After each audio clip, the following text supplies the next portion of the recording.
ಬಹುತೇಕ ಫೈನಲ್ ಹಂತಕ್ಕೆ ಬರ್ತಾ ಇದೆ ರೇಣುಕಾಸ್ವಾಮಿಯ ಮರ್ಡರ್ ಕೇಸ್ನ ವಿಚಾರಣೆ. ನಟ ದರ್ಶನ್ ಮತ್ತು ಗ್ಯಾಂಗ್ನ ಪೊಲೀಸ್ ಕಸ್ಟಡಿ ನಾಳೆಗೆ ಅಂತ್ಯವಾಗುತ್ತೆ. ಪವಿತ್ರ ಗೌಡ, ಅನುಕುಮಾರ್ ಸೇರಿ ಒಟ್ಟು 9 ಆರೋಪಿಗಳಿಗೆ ಮೆಡಿಕಲ್ ಟೆಸ್ಟ್ ಮಾಡಲಾಗುತ್ತೆ.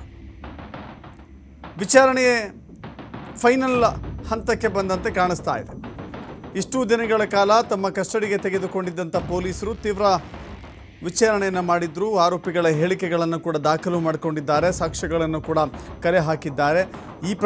ಇಡೀ ಪ್ರಕರಣಕ್ಕೆ ಸಂಬಂಧಪಟ್ಟಂತೆ ಎಲ್ಲ ರೀತಿಯ ತನಿಖೆಗೆ ಬೇಕಾದಂಥ ಸಂಪೂರ್ಣ ಮಟೀರಿಯಲನ್ನು ಕಲೆಕ್ಟ್ ಮಾಡಿಕೊಳ್ಳಲಾಗಿದೆ. ಹೀಗಾಗಿ ನಾಳೆ ಪೊಲೀಸ್ ಕಸ್ಟಡಿ ಅಂತ್ಯವಾಗುತ್ತೆ. ಅಂತ್ಯವಾದ ನಂತರದಲ್ಲಿ ಜುಡಿಷಿಯಲ್ ಕಸ್ಟಡಿಗೆ ಕೊಡಲಾಗುತ್ತೆ, ಪರಪ್ಪನ ಅಗ್ರಹಾರಕ್ಕೆ ಶಿಫ್ಟ್ ಮಾಡಲಾಗುತ್ತೆ. ಈ ಸಂದರ್ಭದಲ್ಲಿ ಆರೋಪಿಗಳನ್ನು ವಿಕ್ಟೋರಿಯಾ ಆಸ್ಪತ್ರೆಗೆ ಕರೆತಂದಿದ್ದಾರೆ ಪೊಲೀಸರು.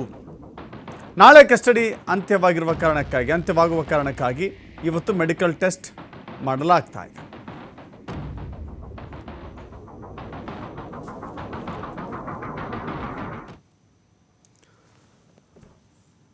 ಗಮನಿಸ್ತಾ ಇದ್ದೀರಿ, ವಿಕ್ಟೋರಿಯಾ ಆಸ್ಪತ್ರೆಯಲ್ಲಿ ಈ ಎಲ್ಲ ಆರೋಪಿಗಳಿಗೆ 9 ಆರೋಪಿಗಳಿಗೆ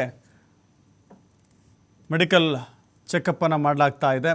ಇಷ್ಟು ದಿನಗಳ ಕಾಲ ಅವರು ಪೊಲೀಸ್ ಕಸ್ಟಡಿಯಲ್ಲಿದ್ದರು. ಅವರ ಆರೋಗ್ಯ ಹೇಗಿದೆ, ಅವರ ಆರೋಗ್ಯದಲ್ಲಿ ಬದಲಾವಣೆಯಾಗಿದೆಯಾ?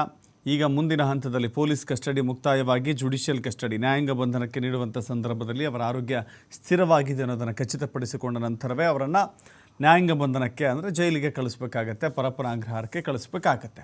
ಸೊ ಆ ಹಿನ್ನೆಲೆಯಲ್ಲಿ ಅವರಿಗೆ ಆರೋಗ್ಯ ತಪಾಸಣೆ ಮಾಡೋದು ಬಹಳ ಮುಖ್ಯವಾಗುತ್ತೆ.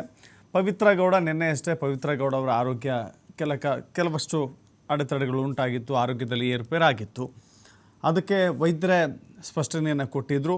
ಪವಿತ್ರ ಗೌಡ ಸರಿಯಾಗಿ ಊಟ ತಿಂಡಿ ಮಾಡಿರಲಿಲ್ಲ, ಹೀಗಾಗಿ ಗ್ಯಾಸ್ಟ್ರೈಟಿಸ್ ಆಗಿತ್ತು. ಹೀಗಾಗಿ ಅವರಿಗೆ ಸೂಕ್ತ ಚಿಕಿತ್ಸೆಯನ್ನು ಕೊಡಲಾಗಿದೆ. ನಾನೇ ಅವರ ದಿನನಿತ್ಯವೂ ಕೂಡ ಅವರ ಆರೋಗ್ಯವನ್ನು ತಪಾಸಣೆ ಮಾಡ್ತಾ ಇದ್ದೇನೆ, ಸ್ಥಿರವಾಗಿದೆ ಆರೋಗ್ಯ ಅಂತ ಹೇಳಿದರು. ಆರೋಪಿಗಳಿಗೆ ಮೆಡಿಕಲ್ ಚೆಕಪ್ ನಂತರದಲ್ಲಿ ಪರಪ್ಪನ ಅಗ್ರಹಾರವೇ ಗತಿಯಾಗತ್ತೆ. ಜಾಮೀನು ಸಿಗುವವರೆಗೂ ಕೂಡ ಇವರು ಜೈಲು ಹಕ್ಕಿಗಳಾಗಿರಬೇಕಾದಂಥ ಸಂದರ್ಭ ಅವರಿಗೆ ಒದಗಿ ಬರುತ್ತೆ. ಒಂದಷ್ಟು ಮಾಹಿತಿ ನಮ್ಮ ಪ್ರತಿನಿಧಿ ಸಂತೋಷ್ ನೀಡ್ತಾರೆ. ಸಂತೋಷ, ಈಗ ಮೆಡಿಕಲ್ ಚೆಕಪ್ ನಡೀತಾ ಇದೆ. ಆಲ್ಮೋಸ್ಟ್ 9 ಜನಕ್ಕೆ ಮಾತ್ರ ಅಂತ ಯಾಕೆ 9? ಇನ್ನುಳಿದಂಥ ಆರೋಪಿಗಳಿಗೂ ಕೂಡ ಮಾಡಬೇಕಾಗಿತ್ತಲ್ವಾ ಅನ್ನೋ ಪ್ರಶ್ನೆ ಬರುತ್ತೆ. ಎಲ್ಲೊಂದು ಕಡೆ ಜನಸಂಖ್ಯೆ ಜಾಸ್ತಿ ಸೇರುತ್ತೆ ಅನ್ನೋ ಕಾರಣಕ್ಕಾಗಿ ಬ್ಯಾಚ್ ವೈಸ್ ಏನಾದ್ರು ಮಾಡಲಾಗ್ತಾ ಇದೆಯಾ, ಹೇಗೆ? ದಶರಥ್, ಏನು ಪವಿತ್ರ ಗೌಡ, ಅನುಕುಮಾರ್ ಸೇರಿದಂತೆ 9 ಜನರನ್ನ ಕರ್ಕೊಂಡು ಹೋಗಿರುವಂತದ್ದು. ಅಂದ್ರೆ ಒಟ್ಟು 17 ಜನ ಆರೋಪಿಗಳಿರೋದ್ರಲ್ಲಿ ಎಲ್ಲರನ್ನೂ ಏಕಕಾಲಕ್ಕೆ ಕರ್ಕೊಂಡು ಹೋಗೋದು ಕಷ್ಟ ಆಗುತ್ತೆ, ಮತ್ತೆ ಜನರು ಸೇರುವಂತ ಸಾಧ್ಯತೆಗಳಿರುತ್ತೆ. ಈ ಕಾರಣಕ್ಕಾಗಿ ಸ್ಟೆಪ್ ಬೈ ಸ್ಟೆಪ್ ಆಗಿ ಕರ್ಕೊಂಡು ಹೋಗುವಂಥದ್ದು, ಭದ್ರತಾ ಹಿತದೃಷ್ಟಿಯಿಂದ ಹೀಗೆ 2 ತಂಡಗಳಾಗಿ ಮಾಡ್ಕೊಂಡು ಕರ್ಕೊಂಡು ಹೋಗುವಂಥದ್ದು. ಆಮೇಲೆ ಅವಶ್ಯಕತೆ ಬಿದ್ದಲ್ಲಿ ಕೆಲವ್ರನ್ನ ಇಲ್ಲೇ ಕರೆದಿಗಾಗಲೇ ಮೆಡಿಕಲ್ ಟೆಸ್ಟ್ ಗಳನ್ನು ಕೂಡ ಮಾಡಿಸ್ಕೊಂಡಿರುವಂತದ್ದು. ಸೊ ಈ ಕಾರಣಕ್ಕಾಗಿ ಈಗ ಸದ್ಯ 9 ಜನರನ್ನು ಕರ್ಕೊಂಡು ಹೋಗಿ ಮೆಡಿಕಲ್ ಟೆಸ್ಟ್ ಅನ್ನು ಮಾಡ್ತಿದ್ದಾರೆ. ಉಳಿದವ್ರಿಗೂ ಕೂಡ ಮೆಡಿಕಲ್ ಟೆಸ್ಟ್ ಅನ್ನ ಮಾಡಿಸ್ಬೇಕಾಗುತ್ತೆ. ಯಾಕಂದ್ರೆ ನಾಳೆಗೆ ಅವರ ಕಸ್ಟಡಿ ಅಂತ್ಯ ಆಗ್ತಿರುವ ಹಿನ್ನೆಲೆಯಲ್ಲಿ ನಾಳೆ ಅವ್ರನ್ನ ಮತ್ತೆ ನ್ಯಾಯಾಲಯದ ಮುಂದೆ ಹಾಜರುಪಡಿಸ್ತಾರೆ. ಸೊ ಈ ಹಿನ್ನೆಲೆಯಲ್ಲಿ ಎಲ್ಲರೂ ಕೂಡ ಮೆಡಿಕಲ್ ಟೆಸ್ಟ್ ಅನ್ನ ಮಾಡಿಸಿ ಕಂಪಲ್ಸರಿ ಆಗಿ ನ್ಯಾಯಾಲಯಕ್ಕೆ ಪ್ರೊಡ್ಯೂಸ್ ಮಾಡ್ತಾರೆ. ಇದಾದ ಬಳಿಕ ಏನಾದ್ರೂ ಪೊಲೀಸರು ಹೆಚ್ಚಿನ ಕಸ್ಟಡಿಗೆ ಅಂದ್ರೆ ದರ್ಶನ್ ಇರ್ಬೋದು, ಪವಿತ್ರ 17 ಆರೋಪಿಗಳಲ್ಲಿ ತನಿಖೆಗೆ ಇಲ್ಲ ವಿಚಾರಣೆಗೆ ಅವಶ್ಯಕತೆ ಬಿದ್ದಿದೆ, ಅದರಲ್ಲಿ ಯಾರನ್ನ ಕೆಲವ್ರನ್ನ ಕೇಳುವಂತ ಸಾಧ್ಯತೆ ಇದೆ. ಒಂದು ವೇಳೆ ಕೇಳಲಿಲ್ಲ ಅಂದ್ರೆ ಎಲ್ಲರೂ ಕೂಡ ನಾಳೆ ನ್ಯಾಯಾಂಗ ಬಂಧನಕ್ಕೆ ಕೊಡುವ ಸಾಧ್ಯತೆ ಇರುವಂತದ್ದು. ದರ್ಶನ್, ಥ್ಯಾಂಕ್ ಯು ಸಂತೋಷ್ ನಿಮ್ಮಲ್ಲ ಮಾಹಿತಿಗೆ.